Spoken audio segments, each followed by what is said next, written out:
Snapshots. It's been the experience to have listened to some great motivational speakers and live in a time period whereas a lot more people have grasped the regime of sharing more affirmations and building wellness. Yes, Jack Campbell's published works have come into fruition insofar as the concept of chicken soup for the soul through stories, but also networking. As a student in the media and publishing arts for a long-term investment now, a tenure of 25 plus years, the publishing model of Campbell also was an inspiration professionally, as well as a business model, leaving room to read some of the published variety of his book anthologies, a personal commitment towards continuing my own self-development. I recently shared an anthology with my now adult son as follows. I told him to buy an extra large deck of cards and give the deck a name. Own it. The next step is to take the Joker's wild card and put a post-it note on it that says, "What if?" The next step? I told him to deal himself a hand of cards, also putting post-it notes on those extra large cards with events that are going on in his life or have gone on. The exercise purpose, I give credit to listening to Anthony Robbins' motivational speech, Make a Decision, one of which had a very strong impact in my learning and respect for his long publishing and motivationalist career. I've been listening to Robbins since he published Awaken the Giant Within, his earlier motivational tapes that were released in the 1990s. Robbins and Les Brown became a source to recharge my mental aptitude during my undergraduate studies at Indiana University. A great deal of American pastime is sharing stories. The tradition of storytelling, a long past oral tradition in our families and leadership histories.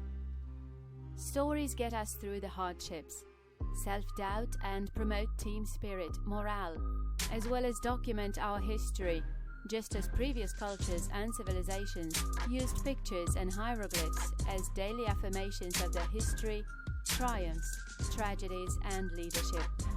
The latter, leadership, a part of team dynamics, is not only something that has to be supported, but self-motivated, necessitating those affirmative tools and resources we build our character upon. The deck of cards, dealing a hand for yourself, should go over your goals and what avenues were taken or you want to take. How you will approach those goals or what mistakes you recognize as actions you could have taken to reach your objectives. I recently published some work in the Creative Arts for Poetry Therapy, entitled The Imperfect Perfect. Right, we make mistakes and practice on the field or court, developing our skills. The idea in the deck card exercise helps us to put a visual or tangible concept together in sorting out or developing what's referred to as divergent thinking, or our creative minds in problem solving. I won't necessarily limit this to problem solving because it's an organizational tool as well. Some use other methods like a storyboard or whiteboard, or the basic flowchart in getting their goals sorted out. I use the deck of cards in relation to game theory, not video games, but what I learned along the way referred to as real life games in our everyday lives. Player strategies I associate with watching people play a card game, as the deck of cards are dealt throughout the game, and each player builds his or her hand and playing their cards strategically to meet the best strategy for themselves. Why did I name this publication Snapshots? Let's take that same deck of cards and build a mental portfolio of all those engrams and milestones on those post-it notes to help you achieve a vision of hopefully a proactive or progressive path that you arrived at from recognition and ownership, responsibility of your actions. My daughter loves it when I do my Dr. Phil impersonations. Maybe you can't figure this out alone, and you're going to have to put coaches on those post-it notes, people in areas you need to build additional resources. Maybe you're going to have to lay off some people who are on their daily sabotage campaigns. Just maybe, as Dr. Phil says, you're going to have to do some self-awareness skills and stop blaming others for the cards you dealt yourself. Here's where the Joker's wild card we titled What If comes into play. What if I could have played another card? What if I would have asked someone else, gotten another perspective? utilized a professional or someone who had more information on the subject, someone who could build on my team's direction or objectives. A lot of personal characteristics come into play, of such as interpersonal skills. Introverts or extroverts are the creatures that either propel us or stagnate progress. Coaching is recognized in just about everyone's life events, from pregnancy to motherhood, sports, academia. We call it tutoring, and in the legal profession or other areas of debate, we're back to calling it coaching.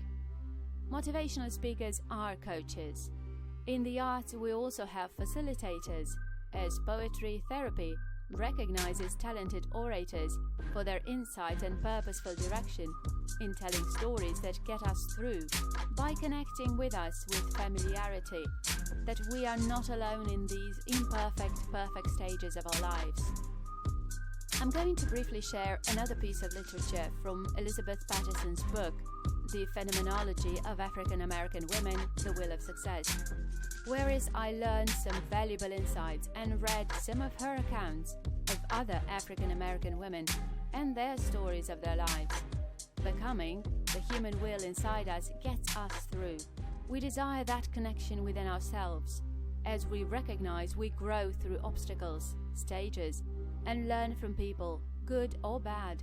Becoming is progression, whether the cards dealt were in favor of what we wanted, or cards that caused an action or change in our lives. Change.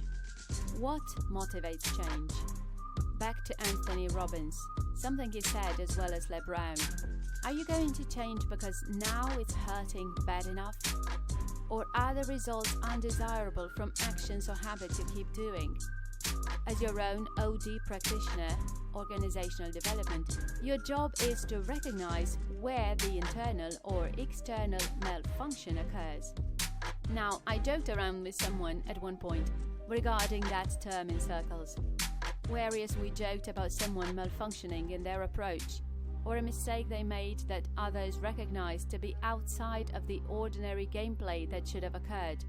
Something like, "What's his malfunction?" was the joke. In the business OD practitioner's analysis of organizational efficiency, internal conflict amongst employees or technological inadequacies, there's the search for what's malfunctioning. Change. Change has to occur to get things working again. Change in your attitude or how you perceive and process what actions are necessary. Back to the card deck and recognition of what's not working for you. Another analogy, running into a brick wall, or as Les Brown stated, getting unstuck. Unstuck from the same barriers that are blocking your goals or action by you in moving towards your goals.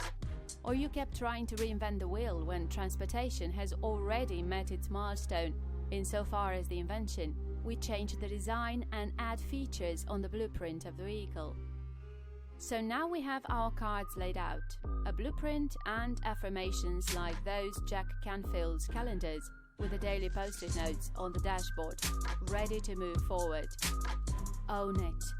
You own and have to make decisions in your life that you can make by yourself, or you're going to have to make wisely with the help of coaches. Decisions that you might have to recognize the big expense in valuable time, which, as we know, the meter is always running. Those snapshots come around when we realize how much of your time has been spent.